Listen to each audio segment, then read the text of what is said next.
The steel gates screamed open, and a lone human walked into the arena of death. Thousands of alien eyes watched, hungry for blood. They expected a spectacle. A fragile man crushed beneath a monster born on a world where gravity itself tried to kill you. But what they got was something else. Kale Drean didn't fight to live. He fought to earn respect. In that red sand where every other species saw fear, he made even the galaxy's deadliest predator kneel. Humanity wasn't just surviving, it was rewriting legend. If that opening gave you chills, wait till you see how he tamed the untamable. Stick around, because this story isn't just about survival. It's about what makes humanity terrifyingly extraordinary. Don't forget to like, subscribe, and share this video if you love tales where humans earn their place among the stars. Let's dive in, because this one, you'll remember. The steel doors of the combat pit shrieked open like the lungs of a dying machine. Heat slammed into Kale Drean's face as white artificial sunlight poured across the red sand. Behind him, the gates slammed shut. Final, heavy, absolute. Every sound died. Then came the roar of 1,000 alien spectators. Above him, the tiers shimmered with beings from half the known galaxy. Zephyrins with crystal faces scattering light like prisms. Korans coiled on their 6 limbs, and dozens more species, all here for one reason: to watch a human die. Humans were still newcomers in the Galactic Tribunal, tolerated, not trusted. And now they'd sent one to the sand to make an example. Kale's crime? Saving lives. He'd gone back for 8 trapped soldiers during the evacuation of Terminus 7, disobeying a direct order from a Zeparian admiral. The tribunal called it insubordination. Humanity called it honor. Now his sentence was execution by Vorath. You could hear the hush ripple through the stands at that name. Even the bravest species whispered it like a curse. The Vorath weren't just predators. They were nightmares given shape.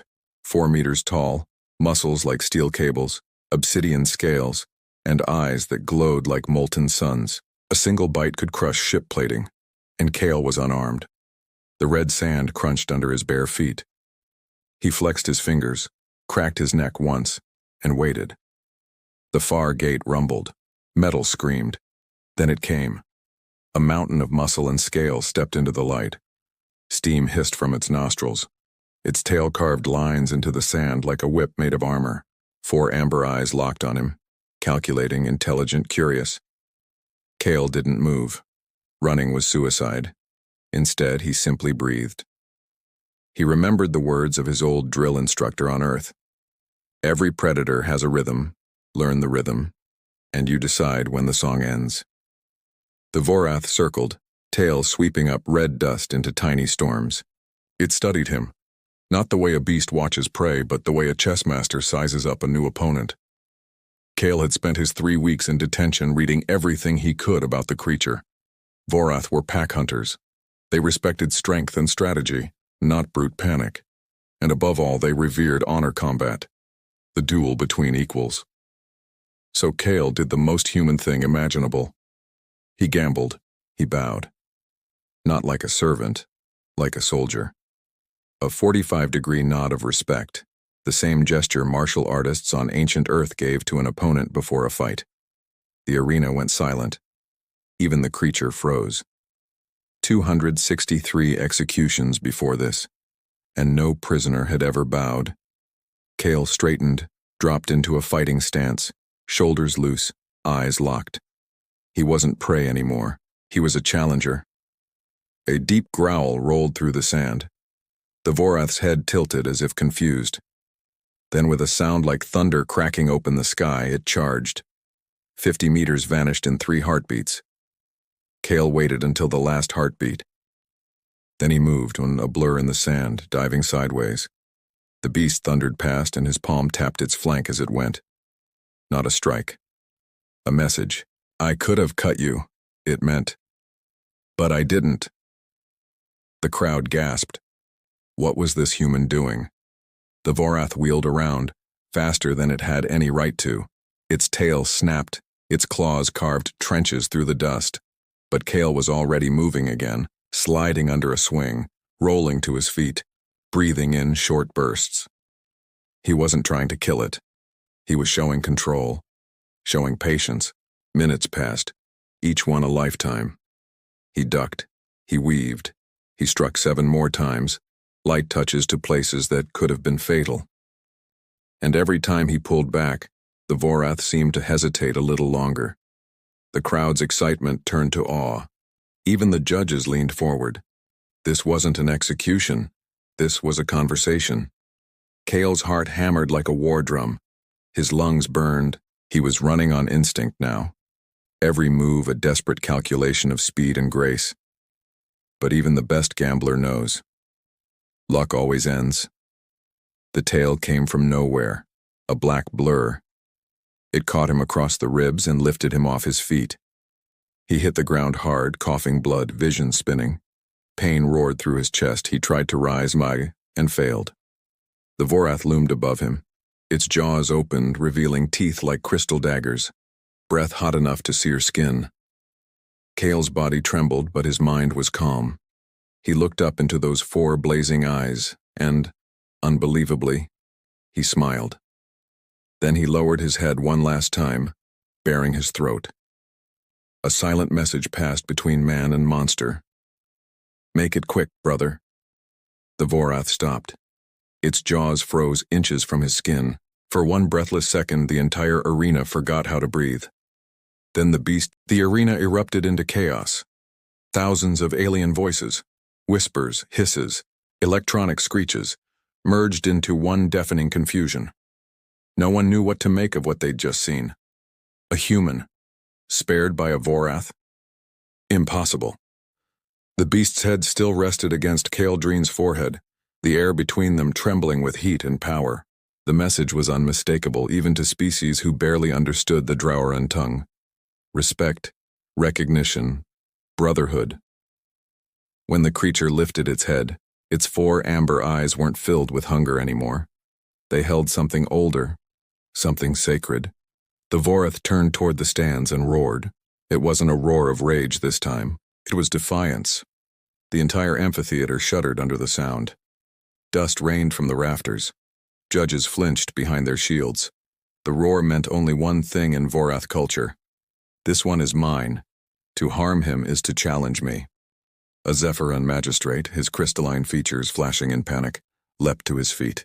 "This cannot be allowed," he shouted. "The execution must be completed. The creature must obey the tribunal." But a Koran ambassador rose beside him, all 6 limbs spread wide in awe.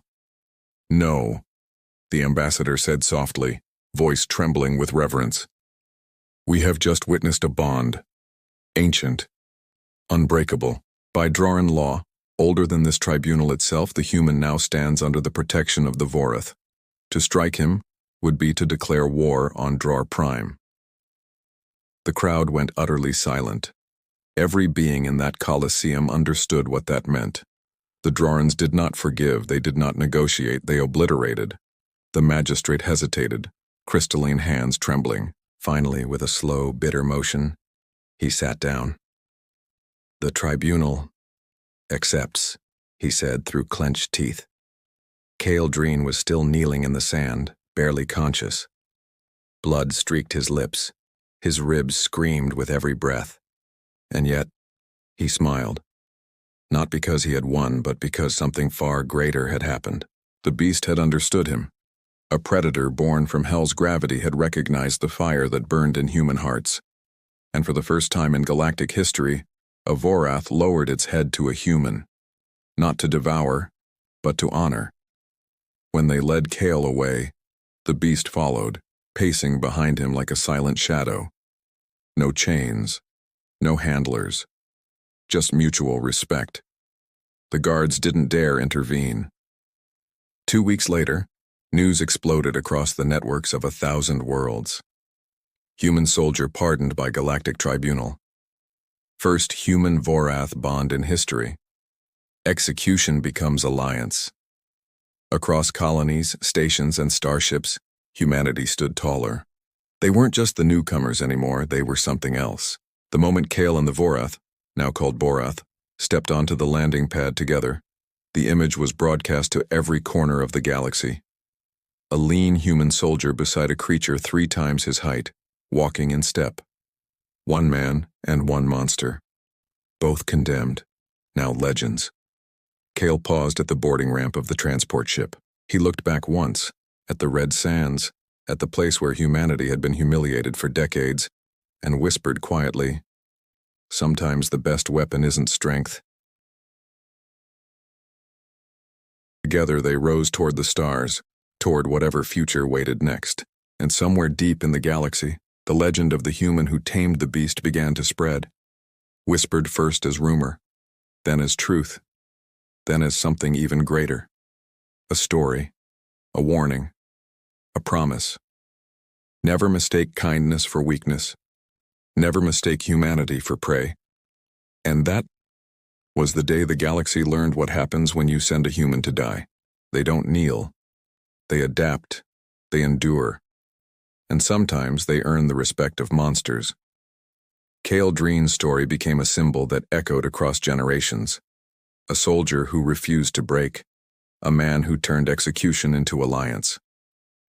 The first of many moments that made the galaxy whisper in awe. Humans are different. It's not our strength that terrifies the stars, and it's our spirit. That quiet, unstoppable courage to look death in the eye and bow. If this story made your heart race, hit like, subscribe, and share this video with someone who loves seeing humanity shine under pressure. Drop a comment below. Would you have bowed to the beast? Or fought till the end? Until next time, keep your helmets on, your heart strong, and remember, in every corner of the galaxy, humanity leaves a legend behind.